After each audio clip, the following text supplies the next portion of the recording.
But I knew, I mean this is from the bottom of my heart, I knew we needed someone with some guts, some toughness, who'd fight for every single penny that it needed, that would try to restore the integrity of the system. And to everyone here today, I want to thank you, all of you, very much for this award.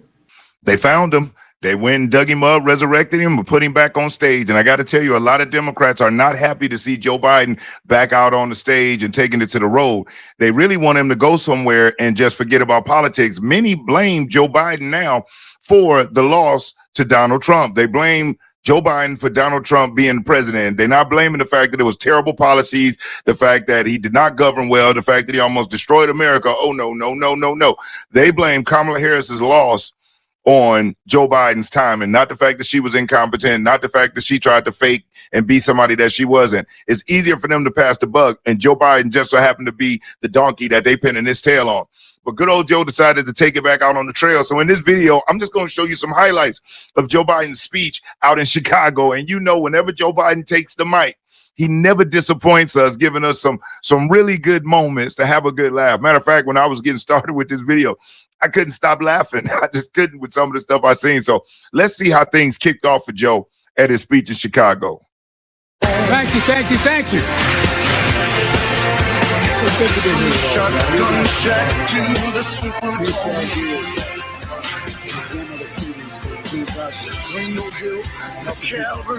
who deserve help. That actually happened. The music kept playing, and Joe Biden, rather than waiting until the music stopped to get his speech going, he just jumps right in while the music was blasting and everything.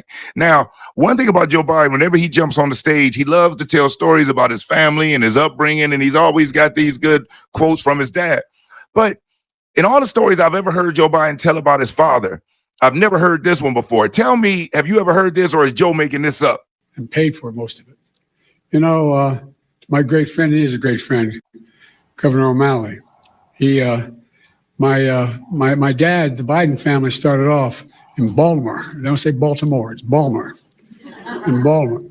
And, but we've been friends for a long time. I never heard that. You ever heard about Joe Biden being from Baltimore? I heard Scranton. I heard him say he's from Pennsylvania, being from Philadelphia, just like he was raised in the black church and the Catholic church and the Jewish church. And him and Corn Pop used to go out and do civil rights walks with Nelson Mandela. You know, this man is the most diabolical liar I've ever seen in my life. But let's check out some more of Joe Biden's greatest at this event. Check this out. It's a big deal. We talk about what happened in the physical side of it if we didn't have Social Security. Think of what the psychic calm it gives so many people who just don't know where to go, don't know how to traverse what needs to be done. Joe Biden said the psychic calm. I don't know what the psychic calm is, do you? But it gets better. But back in the year 1990, I was a co-sponsor of the Americans with Disabilities Act as a United States Senator. In my view, and I suspect many of you, it was one of the most consequential civil rights laws in American history. That's what got me involved in politics in the first place.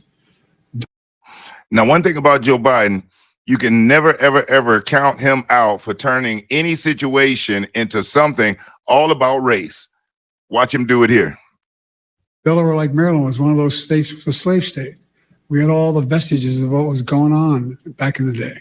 We were one of those states that still, I remember moving from Scranton, Pennsylvania down to Wilmington, Delaware, and Cole died. My dad moved back to where we could get a job.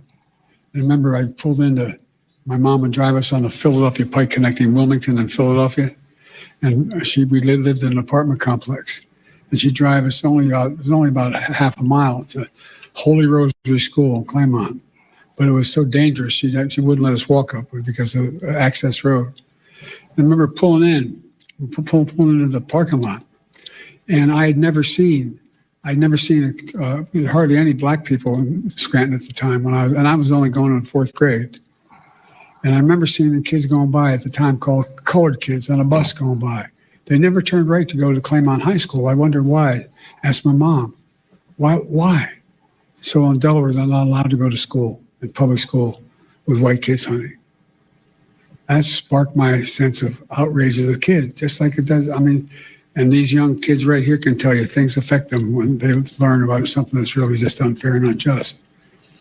Now, I want to ask you, what in the world did that story at all have to do with him coming? He's giving a talk at this disabled convention for people with disabilities, nothing to do with race.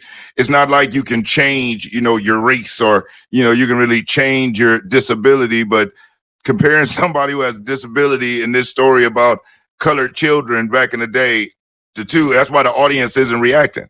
And my dad used to have an expression. He said, Joey, your job's about a lot more than a paycheck. It's about your dignity. It's about respect. It's about being able to look your kid in the eye and say, honey, it's going to be okay, and mean it. Well, that's what you're all about. That's what the legislation is about. It's about dignity. Simple dignity. Everyone deserves to be treated with dignity, regardless of their standing, regardless of the economic situation, regardless of who they are. Making sure that more than 60 million Americans who are living with disabilities are treated with dignity is who we are as Americans. That's what it's about. I mean it. Dignity at work, at school, in their communities, in every corner of American life. If you enjoyed this video, do me a solid, hit that like button. I really would appreciate it. It really helps the channel. I'll never ask you for a cash app or a super chat. You hitting that like button really helps. And if you haven't subscribed already, subscribe. And when you do, make sure you hit the notification bell and select all. That way you'll be notified when I upload new videos. Now check out Joe as he gives this BS propaganda to the audience going into Social Security, which is a big lie. And we know this is what the Democrats push to fearmonger with people. But listen to what Joe says, and he knows that the complete opposite is true. Check it out. The work they do is more than just a profession. What you do, it's a calling. It's not just a profession. And Social Security is more than a government program. It's a sacred promise. We made it. What's with every time Joe has something that he wants to say, he gets to screaming and yelling. He wants to get the crowd into it. He gets to screaming and yelling. That trips me out. Isn't it a sacred promise? 73 million Americans receive Social Security. From their first paycheck through their entire life, they pay into Social Security. And in return, they count on Social Security to be for them when they're going to need it. We came into office, Social Security Administration had its lowest staffing, she referenced it, lowest staffing levels in 50 years. And demand was going through the roof because of my generation and the baby boom generation, reaching the retirement age. So the demands on Social Security increased significantly. So you know what he did? He increased the size of government. You notice he said the lowest staffing levels in 50 years. That's how 80% of the new job growth came from government jobs. So he already said he came in as 50-year low, and he's the one that ballooned it out and blew it up. Our administration secured nearly $2 billion to reduce the backlogs and improve customer service. We strengthened the anti-fraud measures to protect people's identities and to make sure benefits are going to people who actually they belong to. By the way, those 300-year-old folk getting that Social Security, I want to meet them because I like to figure out how they live out. While Doge just found millions of people getting those benefits already.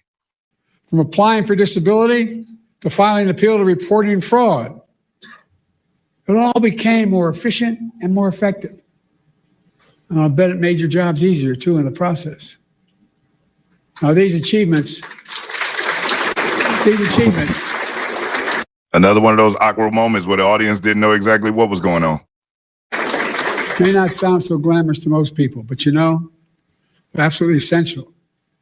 And my view, one of the most important jobs of any elected official is to make sure the government works for the people, works for all people. It's understandable. They can understand what it is. No, it's to get the people to be able to do for self, not for government to do for the people. Do you hear that socialist jargon in there? And he mixes it in so smooth. Government for the people. The government works for the people. The government doesn't do for the people. Because when you have a people relying upon the government, then you have a weak society. America was built on the back of independent thinkers. free thinkers, wild spirits that were untamed and was able to, charter off into territories and different industries that nobody had ever thought of and revolutionize the world. Imagine that being in a place in a country to where the government, you have to wait on the government to let you know it's okay to do something, the government to tell you what to think, the government to tell you how to do it. Nothing would ever happen. And so him saying that the government is not to do for the people. The government should work for the people, but the people do for themselves. Then we keep our promises to the people, to all the people.